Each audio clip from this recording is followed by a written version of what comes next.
मेरी बहन की शादी हुई तो मैं कुछ दिन उसके घर रहने के लिए चली गई, क्योंकि मेरे जीजाजी काम पर चले जाते थे। तो मेरी बहन घर पर अकेली रह जाती और उसे अच्छा नहीं लगता था, इसलिए उसने मुझे कुछ दिनों के लिए बुला लिया।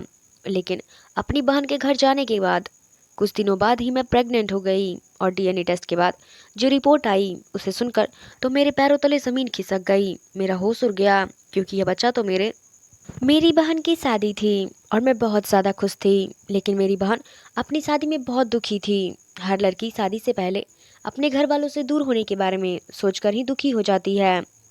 हमारे घर में हम दो बहनें और मेरा एक भाई था। हम दोनों बहनों में उम्र में लगभग 2 साल का फ़र्क था।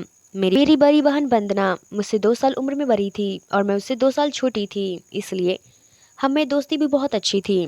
मैं भी अपनी बड़ी बहन की विदाई के बारे में सोचकर बहुत दुखी हो जाती थी। वो चली जाएगी तो मैं अकेली कैसे रहूंगी, क्योंकि मैं अपनी बड़ी बहन से बहुत ही ज़्यादा क्लोज थी और उससे अपनी हर बात शेयर करती। और अब वह मुझसे दूर जाने वाली है, यह सोचकर मैं बहुत उदास हो गई थी। शादी के बाद जब उसकी विदाई हो रही थी तो वो मुझसे और माँ से लिपट कर रोई।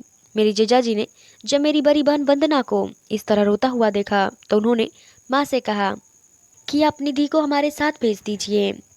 निधि साथ में रहेगी तो वंदना का दिल भी लग जाएगा, वरना वंदना हर वक्त उदास रहेगी। माँ ने मुझे जाने की इजाज़त दे दी, मगर एक बात कहा कि बहन के घर ज़्यादा दिन नहीं रहते, कुछ दिन रहकर चली आना।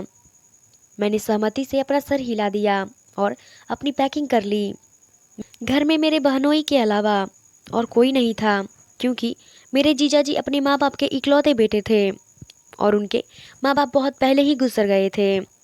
रात को मैं दूसरे कमरे में सोने चली गई, लेकिन अभी भी मुझे बिस्तर पर लेटे हुए आधा घंटा हो गया था। तभी किसी ने मेरे दरवाजे पर दस्तक दी। मैं थोड़ी डर गई थी और मन में सोचने लगी कि वंदना दीदी और जीजा जी तो अपने कमरे में होंगे, तो इस वक्त मेरा दरवाज़ा कौन खटखटा सकता है।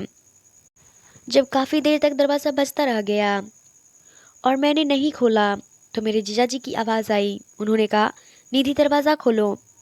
मेरे दिल की धड़कन तेज़ हो गई, लेकिन मजबूरन मैं बेड से उठी और मैंने दरवाज़ा खोल लिया। उन्होंने कहा, तुम्हारी बहन बहुत रो रही है और वो तुम्हें बुला रही है। ऐसा करो कि तुम उसके साथ ही सो जाओ और मैं इस कमरे में सो जाऊंगा। मुझे जीजा की यह बात सुनकर बड़ी हैरानी हुई, लेकिन ना चाहते हुए भी मैं अपनी बहन के कमरे में सो गई। मेरी बहन अपने आंसू पोंछ रही थी और मुझे देखकर एक लंबी गहरी सांस ली। मैंने कहा, दीदी क्या हुआ, आप रो क्यों रही हैं। निधि, आज की रात तुम मेरे पास सो जा, मुझे यहाँ कुछ घुटन सी महसूस हो रही है। मैंने उन्हें समझाते हुए कहा कि दीदी, आज की रात मेरा आपके कमरे में सोना ठीक नहीं है। जीजा क्या सोच रहे होंगे। मेरी बात सुनकर दीदी ने कहा कि मेरे सर में बहुत तेज दर्द हो रहा है और मैंने उससे इजाज़त ले ली है। तुम्हारे मेरे साथ सोने से उन्हें कोई एतराज़ नहीं होगा। मैं अपनी बहन के कहने पर उनके कमरे में उनके पास लेट गई, पर मुझे यह सब ठीक नहीं लग रहा था। मैं अपनी बहन के कहने पर मैं उनके कमरे में उनके पास लेट गई थी।